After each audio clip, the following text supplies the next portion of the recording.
This is where the Sydney conversation begins. Afternoons with Emma Crow. 7:02 ABC Radio Sydney. Well, do you have someone under the age of 30 in your life? If you do, you may well know all about matcha. It's the green tea, usually in powdered form. It comes hot, it comes cold, blended, frozen. It's been hyped up on social media, and all the hype could be leading to a shortage. Japanese providers are now struggling to keep up with demand. Erin Lindwall is the owner of the online store Matcha UT, and she joins us here on 7:02 Afternoons. Hi, Erin.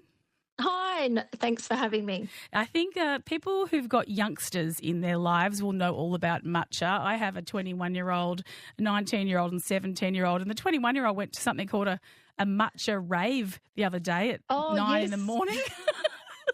I've heard of them. Have you? Yeah. She was trying to win a year's supply of matcha. And she went off. I'm like, where are you going? I'm just going to a matcha rave. I'm like, what is going on? That's a very valuable and prized possession there to win a year's supply. It would be. You probably wouldn't mind a year's supply yourself. So let's go back to basics. What exactly is matcha? Matcha is essentially green tea leaves ground down into a fine powder. It's grown a certain way. So in the weeks leading up to tea harvest, it's covered with shade. What that does is blocks the sunlight, increases the chlorophyll production, and all those antioxidant nutrients are increased. And then when it is picked, it is quickly steamed and air dried to lock in that good stuff. All that content remains. Does that mean there's a limit on how much producers can actually make in terms of crop? Yes, it's quite a specialist tea. So the best tea is only harvested once a year in May. And this is the thing we're seeing globally. That is where people are wanting that first harvest high-grade quality matcha for their matcha lattes even. So it means that there's a real demand on that first harvest tea. There have been spikes before, haven't there? I think Haagen-Dazs brought in the green tea ice cream. That saw a bit of a spike. Yes. And then you had some popular coffee chains bringing in the matcha latte, which also saw... Starbucks. Yep, Starbucks Yes. brought in the matcha latte, another spike.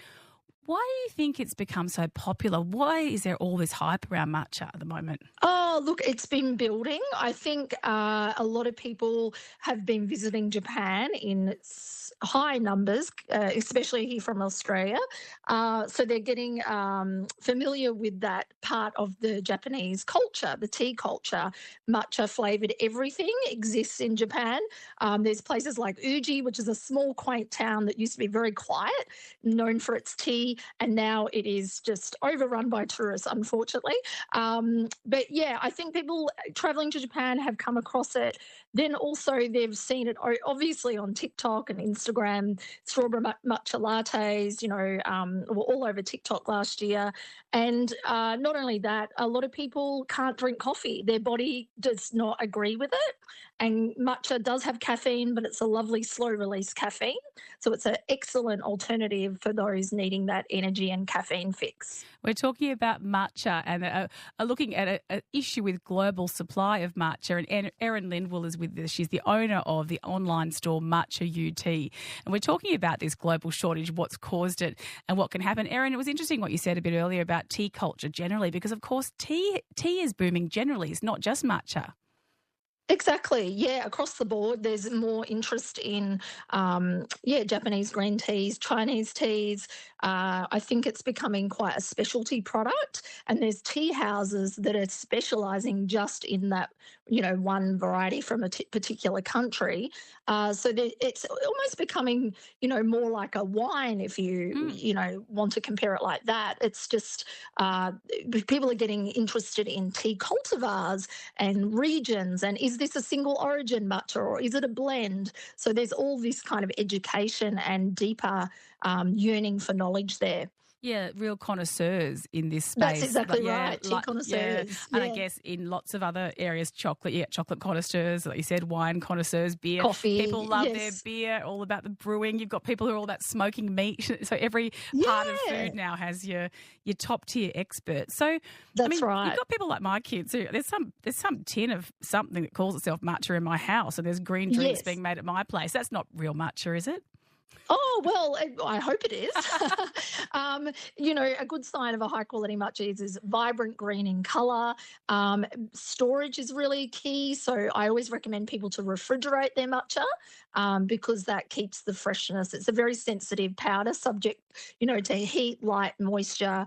It needs to be well looked after to ensure it stays fresh for longer.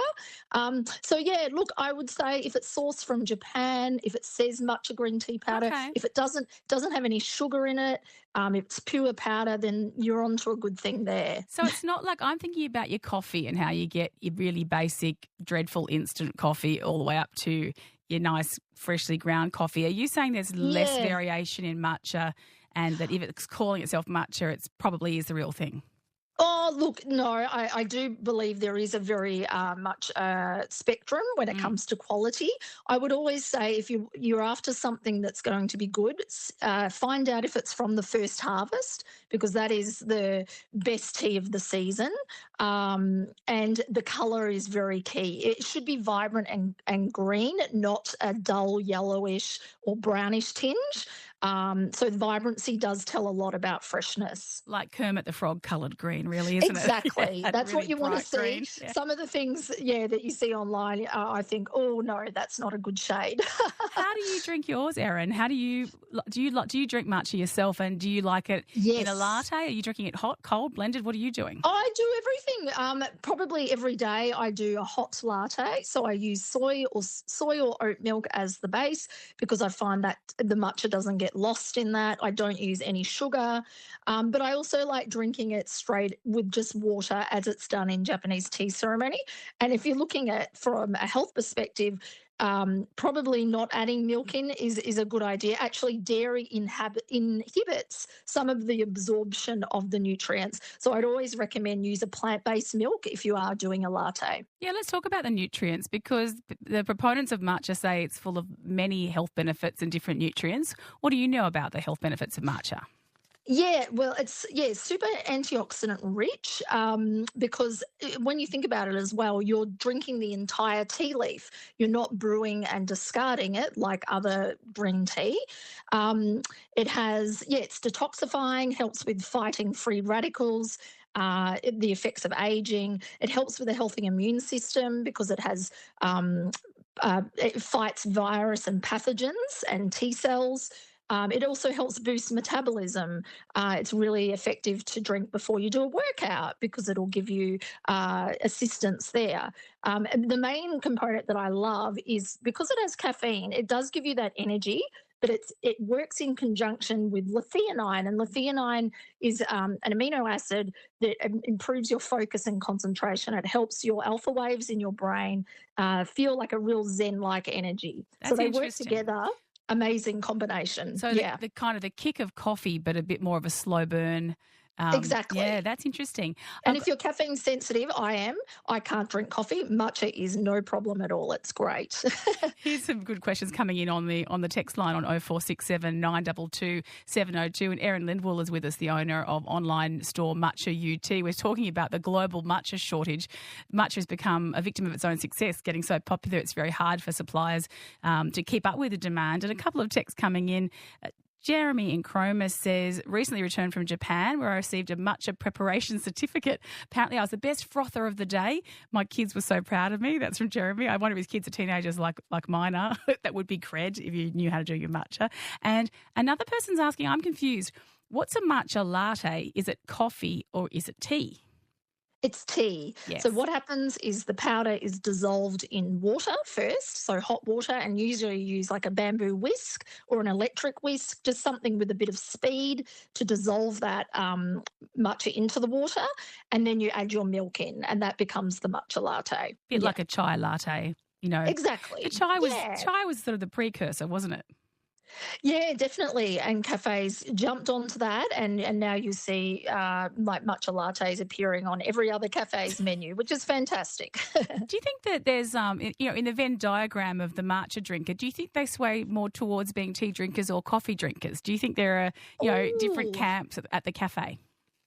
I think they're different. Yeah, I look at there is crossover, of course, but I think people going in for a matcha latte are maybe not your regular coffee drinker.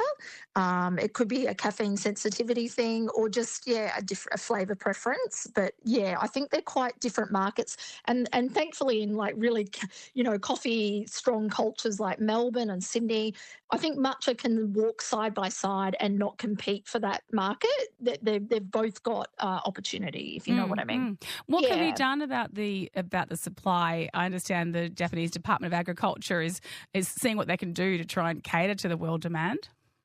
Yes, definitely. Yeah, there is further investment. My own supplier investing in a dedicated matcha milling factory that will, in their local area, in their regional town of Yame, to help ease the pressure on processing because it is a bit time consuming to mill matcha. It has to be at a certain temperature. The machines can only handle so much. Tea fields are being converted from sencha to tencha so they can produce more matcha. I think, the Japanese tea industry have been a little bit hesitant to make solid investment in this because they see it could be a passing trend. Mm-hmm. But I think given the last 12 to 18 months, what it's shown us is it's not going away anytime soon. In fact, it's going crazy off the scales, and I think they are really noticing that now, and they are taking it seriously and investing. And yeah, I think for the next couple of years, supply will be a little bit rocky, but then I hope for it to smooth out. And that we all have consistent supply for our daily drink. We're talking about the global shortage of matcha here on 702 ABC Radio Sydney Afternoons. Emma Crow with you if you've just tuned in, and some text coming in here. Tony says, as an Asian Australian, I've been drinking tea all my life. While I like Japanese matcha green tea, my preference is still a nice jasmine or chrysanthemum tea, especially when I'm having yum cha. That's from Tony. And someone else is asking, what can we do about, this is from Carolyn. Thanks, Carolyn. What should we, when you drink, what about the residue that remains in the cup at the end? What do you do with that residue? And do you have to froth it? That's from Carolyn. Yeah, see, that's the thing. Effective use of a tea tool like a bamboo whisk, as used in Japan, or an electric whisk, you shouldn't actually have much residue at all. In fact, your aim is to have none. Right. So to have it really dissolve effectively, those tools are really paramount before you add in your milk, and then you'll get a lovely smooth drink that's not grainy or lumpy or anything like that. So yeah. Effective preparation is key. Better blending, Carolyn, is the answer there. But it seems That's like right. you can consume that residue. It's still all tea, right? Oh, There is some, 100%. yeah. Of course. And yes, it's all good for you. Jackie says, my daughter has been drinking matcha and says, it makes her feel better even though it tastes like fishy grass. What do you think about that description? It's an interesting one. Like, I do think, yeah, it depends on the quality, but I also have been thinking about this lately, the flavour profile of umami. Now, umami is like a Japanese, it's often used to describe things like miso soup or dashi or seaweed. And I feel a lot of people are describing matcha that way as well. And I think if you eat Japanese food, you're probably accustomed to that flavour and palate. For umami, and matcha is along those lines. If you've never tried anything like that before, it could be, those notes of seaweed might come up. I don't like to say fish because Well, yeah, that's fishy grass sounds a bit like negative. seaweed, doesn't it? I suppose. Grassy makes sense because Yeah. it's a natural product. You're Yeah. drinking a tea leaf. That all makes sense. But it's about making sure that there's not that negative connotation there, I guess. Yeah. It's really interesting, Erin. Before I let you go, what do you think could be the next trend? I know yours is a matcha U tea, so you're all about the matcha. Are you seeing other teas that might be on the horizon, new trends to look out for? Well, the next one for Japan is hojicha. So hojicha is also available in leaf or powdered form. It's a roasted green tea. And it's a lovely. So you can have hojicha latte. So if you pop into your Japanese cafe, they will usually have a matcha latte and a hojicha latte. And it's very mild, low caffeine, and it's more of a toasty, nutty, like almost chocolate or caramel taste. It's beautiful. So that's the one I would keep an eye on. Yeah. Yes. Well, thanks so much for some time today. Really appreciate it. Thank you so much. Thank you. I appreciate it. That's Bye. it. See you later. That's Erin Lindwall. She's from Matcha UT, as we hear that there's a bit of a